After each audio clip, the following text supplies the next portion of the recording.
சரி இப்போ கொஞ்சம் கேமை கண்டினியூ பண்ணி 1 லட்சம் கூட 2 லட்சமா மாத்தி தரேன்னு சொல்லுவான். வந்த 10,000 ரூபாய் லாபம் ஓகேன்னு சந்தோஷமா இல்லாம இன்னும் பேராசப்பட்டு அவங்கிட்ட 1 லட்சத்தை கொடுத்துட்டு ஏமாந்து உட்கார வேண்டியதுதான். சோ கோல்ஸ் இல்ல, மேனேஜ்மெண்ட் இல்ல, இதுதான் என்னோட பர்பஸ், இவ்வளவுதான் என் வாழ்வாதாரம், எனக்கு இவ்வளவு காசு இருந்தா போதும்னு யாரும் போதும்னு நினைக்க மாட்டோம். அதனாலதான் ஓடிக்கிட்டே இருக்கும். எவ்வளவுதான் இருந்தாலும் இல்ல இல்லன்னு ஓடிக்கிட்டு இருக்கோம். இந்த முட்டாள்தனமான ஓட்டத்துக்கு பின்னாடி 2 காரணங்கள் தான் இருக்கு.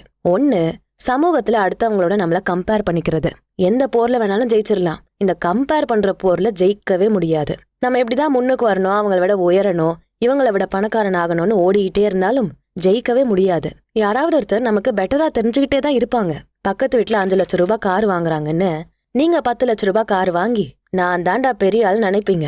அப்போ இன்னொரு வீட்டுல 5 கோடி ரூபாய்க்கு பில்டிங் வாங்குவாங்க. அப்ப 10 கோடி ரூபாய்க்கு பில்டிங் வாங்குவீங்க.